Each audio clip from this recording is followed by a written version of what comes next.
I'm Tanya, 31F, and I find myself in the middle of a family storm that's been brewing for months. To understand the situation, you need to know a bit about my family background.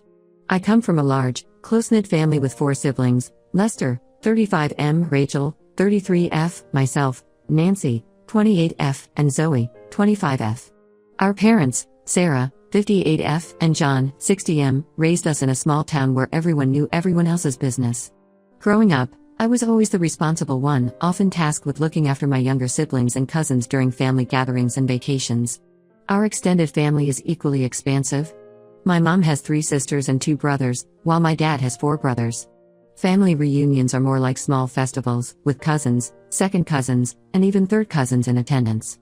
It's chaotic but usually fun, though as the eldest grandchild on both sides, I often found myself corralling the younger kids rather than enjoying the festivities. 3 years ago, my world turned upside down when I lost my husband, Ethan, would be 34M, in a car accident. We had been high school sweethearts, married right after college, and had 2 beautiful children together, Emma, 10F, and Liam, 8M. Ethan's death was devastating, not just for me and the kids, but for our entire community. He had been a beloved high school teacher and coach, touching many lives. During that dark time, Ethan's childhood friend, Jake, 33M, became our lifeline. Jake and Ethan had been inseparable since kindergarten, even going to the same college before life took them in different directions. Jake moved back to our town about a year before Ethan's accident for a job opportunity, rekindling their friendship. After Ethan's passing, Jake stepped up in ways I never expected. He helped with the kids, taking them to school and sports practices when I was too overwhelmed. He fixed things around the house that I didn't even realize needed fixing. Most importantly, he was there to listen when I needed to talk or sit in comfortable silence when words failed me. About a year and a half after Ethan passed, Jake and I realized our feelings for each other had grown beyond friendship. It wasn't something either of us planned or expected. We were both hesitant, worried about what others might think and how it might affect the kids. But after many long talks, including conversations with a grief counselor, we decided to give it a chance. We approached Ethan's parents first, wanting their blessing before we went public with our relationship. To our relief, they were supportive. Ethan's mom, Linda, 62F, hugged me and said she was glad I had found happiness again, and that she knew Ethan would want that for me too. With their approval, we then told my family and the kids. The reactions were mixed. My brother Lester was immediately supportive, saying he was happy I had found someone who cared about me and the kids. My parents were cautiously optimistic, though I could tell my mom had reservations. Rachel and Zoe were surprised but came around quickly. Nancy, however, was noticeably cold about the idea. The kids' reactions were the ones I was most worried about. Emma, always perceptive beyond her years, admitted she had suspected something and said she was okay with it as long as we didn't expect her to call Jake Dad. Liam was more confused, asking lots of questions about what it meant for our family. We assured both of them that Jake wasn't trying to replace Ethan, but that he cared about us and wanted to be part of our lives. Over the next year and a half, Jake became an integral part of our family. He was patient with the kids, never pushing them but always there when they needed him. He even started coaching Liam's little league team, something that initially made me nervous, as it had been Ethan's thing, but turned out to be healing for all of us. Last Christmas, Jake proposed. It wasn't a grand, public gesture, he knew that wasn't my style. Instead, after the kids were in bed and we were cleaning up from our small family Christmas dinner, he pulled out a ring and simply asked if I'd marry him. I said yes without hesitation. We decided to have a small, intimate wedding in June, just 6 months away. We wanted to keep it low-key, considering my previous marriage and the kids' feelings. The guest list would be limited to immediate family, close friends, and a few of Ethan's relatives who had remained close to us. Everything was going smoothly until my younger sister, Nancy, announced she was pregnant. Nancy and her husband Tom, 30M, had been trying for years. They had suffered through 2 miscarriages, and this pregnancy was considered high risk. Naturally, the family was overjoyed at the news. At first, everyone was excited about both events. But as time went on, I noticed a shift in my family's attitude. My mom started hinting that we should postpone our wedding. She said it wasn't fair to Nancy to have 2 big family events so close together, especially given Nancy's delicate condition. I explained that we had already booked the venue, sent out invitations, and that postponing wasn't an option. Things escalated when Nancy called me crying, saying I was stealing her thunder and that no one would care about her baby shower because they'd be too focused on my wedding. I was shocked. Nancy and I had always been close despite our age difference. When she was little, she would follow me around like a shadow, and I had always looked out for her. I reminded her that we had planned our wedding before her pregnancy announcement, and that there was plenty of time for both events. My other siblings started taking sides. Lester supported me, saying I shouldn't have to change my plans. But Rachel and Zoe sided with Nancy, calling me selfish for not considering her feelings.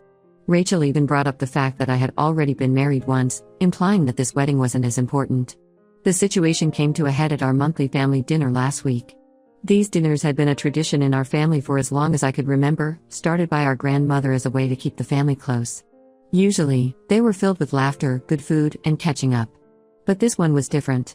Nancy announced that her doctor had concerns about potential complications and recommended bed rest for the last month of her pregnancy. This meant she might not be able to attend our wedding.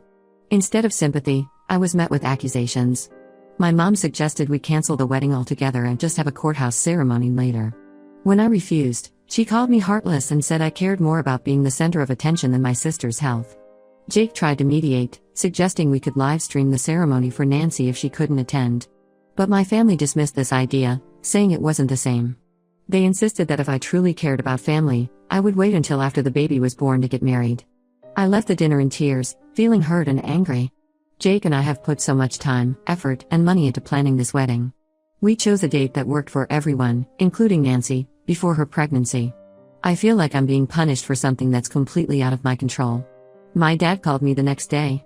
He's always been the peacemaker in the family, the calm presence in any storm. He said he understood my position but asked me to consider how Nancy might be feeling.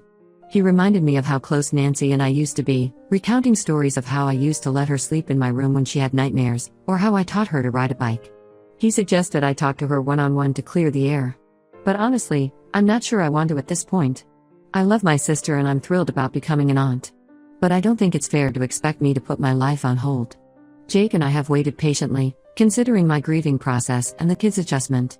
We're ready to start our new chapter together. Emma and Liam are excited about the wedding too. Emma has been helping me pick out decorations, and Liam is practicing hard for his role as ring bearer. They've both grown so much in the past 3 years, and seeing them bond with Jake has been incredible. I can't help but think about what Ethan would say if he were here. He always encouraged me to stand up for myself, even against family. But he also valued family harmony above almost everything else. I'm torn between honoring his memory by being strong and wondering if I'm being too stubborn. Am I being unreasonable for wanting to keep our wedding date? Should I give in to my family's pressure and postpone? I'm torn between standing my ground and keeping the peace. Any advice would be appreciated. Update 1: It's been about a month since my last post, and a lot has happened. I want to thank everyone for their support and advice. It really helped me gain perspective on the situation. Taking the suggestion of many commenters, I decided to have a heart-to-heart conversation with Nancy. I invited her over for lunch when Tom was at work, hoping we could talk without any interruptions or influences. I spent the morning making Nancy's favorite meal, my grandmother's recipe for chicken pot pie.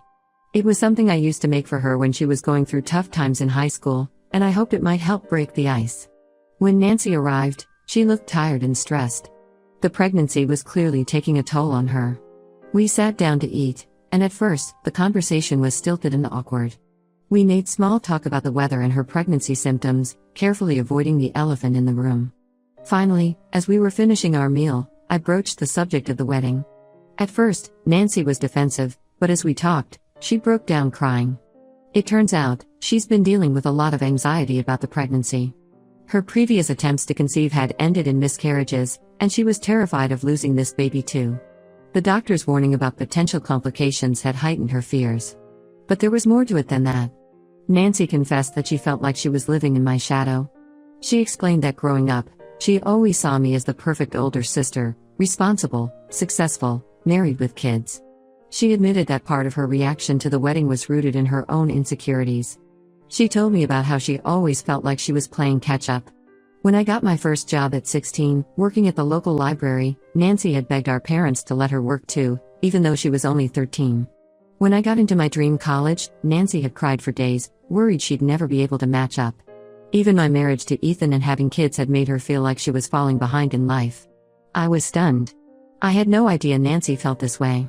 In my eyes, Nancy had always been the free spirit of the family, the one who followed her passions without worrying about conventional success. I shared my own struggles with her, the pain of losing Ethan, the challenges of being a single mom, and my fears about starting a new relationship with Jake. I told her about the nights I spent crying after the kids were in bed, feeling overwhelmed and alone. I confessed that there were times I envied her freedom, her ability to pursue her dreams without the responsibilities I had.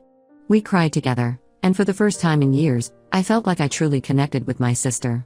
By the end of our conversation, Nancy apologized for her behavior and said she wanted to support my wedding. She even offered to help with some of the planning she could do from home during her bed rest.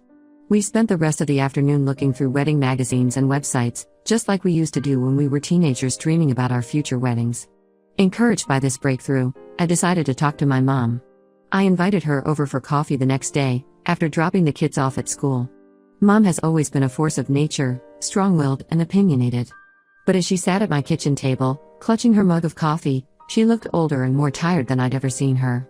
I explained Nancy's feelings and my own perspective. Mom listened, and while she didn't fully agree with me, she understood better where I was coming from. She shared her own fears about Nancy's pregnancy, admitting that part of her insistence on postponing the wedding was due to her anxiety about the baby. We talked for hours, delving into family history and long-held assumptions. Mom told me stories about her own sisters, and the rivalries and misunderstandings that had shaped their relationships over the years. She agreed to stop pushing for a postponement and to help mediate with the rest of the family. Things seemed to be looking up, but then another complication arose. Jake's parents, who live overseas, called to say they couldn't make it to the wedding in June due to his father's unexpected surgery. They asked if we could consider moving the date to August when they'd be able to travel. Jake and I had a long discussion about this. On one hand, we didn't want to give in to the pressure from my family. On the other, we both felt it was important for his parents to be there. Jake's relationship with his parents had been strained for years, ever since he decided not to join the family business and pursue his own career instead. This wedding was a chance for reconciliation, and we didn't want to miss that opportunity. After much deliberation, we decided to postpone the wedding to August. It wasn't an easy decision, but it felt right. When we announced this decision to my family, their reactions were mixed. Nancy was genuinely apologetic, saying she felt terrible that we were changing our plans. My mom seemed relieved but tried not to show it too much. Lester was supportive as always, while Rachel and Zoe were suspiciously quiet. I made it clear to everyone that this decision was made solely because of Jake's parents, not because of any pressure from them. I also set some firm boundaries, stating that I wouldn't tolerate any more drama or attempts to control our plans. The silver lining in all of this is that the venue we had booked for June had an opening in August, so we didn't lose our deposit. Plus, the later date means we have more time to plan and save up for some extras we initially couldn't afford. Jake has been my rock through all of this. He's been patient, understanding, and always on my side. Seeing how he handles family drama makes me even more certain that I want to spend my life with him. Last night, as we were discussing seating arrangements, he looked at me and said, "You know, all this drama will be worth it when I get to call you my wife." It reminded me of why we're doing this in the first place. As for Nancy, we've been talking more frequently. She's been sticking to her promise to help with the wedding planning, sending me ideas for decorations and music playlists. It feels like we're rebuilding our relationship, which is something I hadn't realized we needed. The kids have been great through all of this too. When we told them about the date change, Emma immediately started planning how to repurpose her flower girl dress for the later summer date. Liam was just excited that he'd have more time to practice his ring bearer walk. The next big event on the horizon is Nancy's baby shower next month. I'm determined to make it special for her, to show that I'm just as excited about her baby as I am about my wedding. I've been working with Rachel and Zoe to plan it, which has helped smooth over some of the tension from earlier. As I write this, I feel a mix of emotions, relief, anticipation, and a bit of lingering anxiety. But mostly, I feel hopeful. Hopeful for my future with Jake, for Nancy's baby, and for our family's ability to come together despite our differences. Update 2. It's been 2 months since my last update, and I'm writing this with a whirlwind of emotions. A lot has happened, and not all of it good. First, the positive news: Nancy gave birth to a beautiful baby girl, Sophia, 3 weeks ago. Despite the earlier concerns, both mom and baby are healthy. The family has rallied around them, and it's been heartwarming to see everyone come together. I was there at the hospital just hours after Sophia was born, and holding my niece for the first time was an incredible experience. It brought back memories of when Emma and Liam were born, and I found myself sharing stories with Nancy about those early days of motherhood. Jake and I have been busy with the final preparations for our August wedding. Everything was going smoothly, and we were excited about the big day. We had finally settled on a color scheme, chosen the menu for the reception, and Jake had even convinced me to take dance lessons for our first dance. The kids were getting excited too, Emma had been practicing her flower girl walk every day, and Liam had memorized his lines for the ring bearer ceremony. That is, until last week when a bombshell was dropped on us. My cousin Andrea, 29F, announced that she and her longtime boyfriend, Chris, 31M, had eloped last month. They hadn't told anyone because they wanted to surprise the family at the next big gathering, which happened to be my wedding. Andrea and I have always been close. We're only 2 years apart in age, and growing up, we were more like sisters than cousins. We shared clothes, crushes, and secrets. When I started dating Ethan in high school, Andrea was the first person I told. And when Ethan died, Andrea was by my side almost as much as Jake was, helping with the kids and making sure I remembered to eat and sleep. So when she told me about her elopement, I was initially thrilled for her. Andrea and Chris had been together for years, weathering long-distance periods and family disapproval. Chris comes from a very different background than our family. I knew how much they loved each other and how long they had waited for this. But then Andrea asked if they could use our wedding reception to announce their marriage and celebrate with the family. She said it would be perfect, everyone would already be gathered, dressed up, and in a celebratory mood. Plus, she argued, it would take some of the attention off Jake and me, which she thought might make us more comfortable given my previous marriage. I was taken aback. I tried to explain gently that while I was thrilled for them, I didn't feel comfortable with them making such a big announcement at our wedding. I suggested we could plan a separate family gathering to celebrate their union, maybe a big barbecue at our grandparents' farm where we used to spend summers as kids. Andrea didn't take this well. She accused me of being selfish and said I was trying to hog all the attention.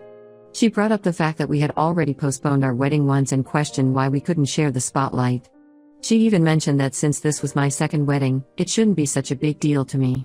That last comment stung more than I let on.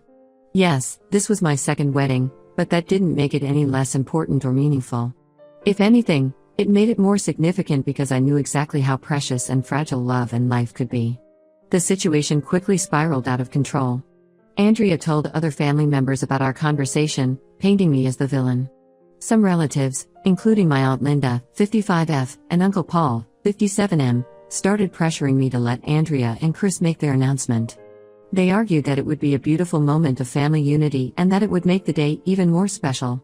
My mom, who I thought was finally on my side, suggested that letting Andrea share our day would be a nice gesture and would bring the family together.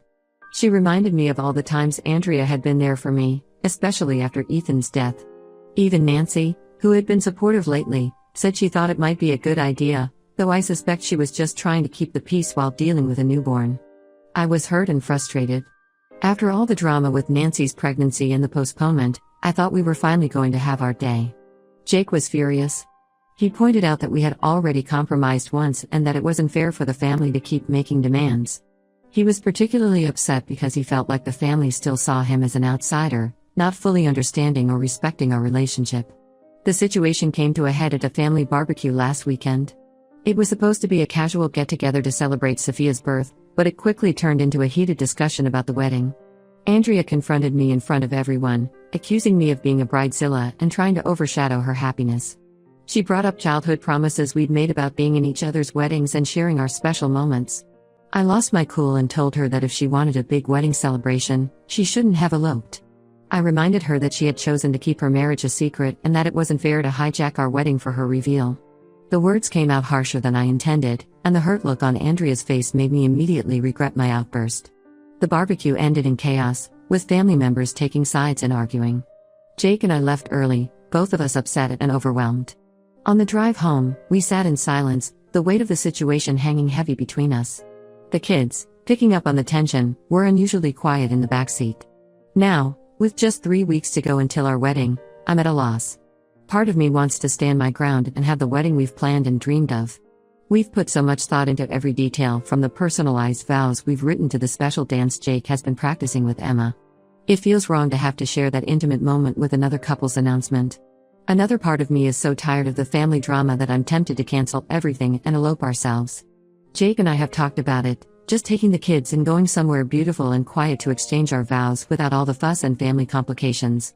Jake says he'll support whatever decision I make, but I can see the strain this is putting on him too. He's frustrated with my family's behavior and feels like they don't respect our relationship. Last night, he confessed that he's worried all this drama is making me have second thoughts about marrying him. I assured him that wasn't the case at all. If anything, this whole ordeal has made me more certain that he's the one I want to spend my life with. His patience, understanding, and unwavering support through all of this have shown me the depth of his love and commitment. I love my family, but I'm starting to wonder if all this stress is worth it. Should I give in to Andrea's request to keep the peace? Should we go ahead with our plans and risk further family conflict? Or should we just cut our losses and elope? I never imagined planning a wedding could tear my family apart like this. Any advice on how to handle this situation would be greatly appreciated. Update 3. It's been a whirlwind few weeks since my last update, and I'm finally sitting down to share what happened. After much soul-searching and long discussions with Jake, we decided to stick to our original wedding plans. We realized that if we kept giving in to family demands, it would never end. We sent out a clear message to everyone: our wedding would be about celebrating our love and starting our new life together. Any drama or attempts to hijack the event would not be tolerated. To our surprise, this firm stance actually seemed to work. Most of the family backed off, and even Andrea apologized for her behavior, though I suspect Aunt Linda had a hand in that. Andrea and I had a long, tearful conversation where we both admitted to letting our emotions get the better of us. We agreed to plan a separate party to celebrate her marriage after our honeymoon. The week before the wedding was hectic but mostly drama-free. Then, 2 days before the big day, we got an unexpected call. Jake's parents' flight had been canceled due to a sudden airline strike. They were devastated, and so were we, especially since postponing the wedding for them was the reason for all the family conflict. But Jake had an idea. He suggested we set up a live stream of the ceremony and have a laptop at the reception so his parents could virtually attend. Our tech-savvy nephew, Kevin, 17M, volunteered to handle all the technical aspects. It wasn't ideal, but it was the best we could do under the circumstances. The day of the wedding arrived, and despite my nerves, everything went beautifully. Walking down the aisle and seeing Jake's face, all the family drama faded away. Our vows were heartfelt, and there wasn't a dry eye in the house, or on the live stream. Emma did a perfect job as the flower girl, and Liam managed to carry the rings without dropping them, though he did trip a little on his way down the aisle, which everyone found adorable. At the reception, we had Jake's parents on a big screen, and they gave a touching speech that had everyone laughing and crying. It wasn't the same as having them there in person, but it was special in its own way. Jake's mom even got to have a virtual dance with her son, which was a bit awkward but very sweet. To my relief, Andrea and Chris respected our wishes and didn't make any big announcements. Instead, they pulled us aside privately to congratulate us and apologize again for the earlier drama. We agreed to help them plan a family party to celebrate their marriage in a few months. Nancy was able to attend with baby Sophia, who was surprisingly well behaved throughout the ceremony. Seeing Nancy beam with pride as she introduced her daughter to everyone made me realize how silly our earlier conflict had been. We shared a moment during the reception where we both acknowledged how far we'd come in the past few months. The biggest surprise of the day came from my parents. They presented us with a gift, a scrapbook filled with messages and photos from family members who couldn't attend, including some relatives we hadn't heard from in years. It was their way of showing that despite the recent conflicts, our family bond was still strong. It was a gesture that meant more to me than any expensive gift could have. As Jake and I danced our first dance as a married couple, I felt an overwhelming sense of joy and relief. We had weathered the storm of family drama and come out stronger for it. Looking around the room at our laughing, dancing family and friends, I realized that all the stress and conflict had been worth it for this moment of pure happiness. Jake and I are now looking forward to our honeymoon and the start of our new life together. We're grateful for the love and support we received on our wedding day, and we're excited for what the future holds. Emma and Liam are thrilled to officially have Jake as their stepdad, though as Emma predicted years ago, they still don't call him dad. To everyone who offered advice and support throughout this journey, thank you. Your words helped me stay strong and true to myself during a challenging time. If there's one thing I've learned from all this, it's that love, whether it's for your partner or your family, sometimes requires standing firm in what you believe is right.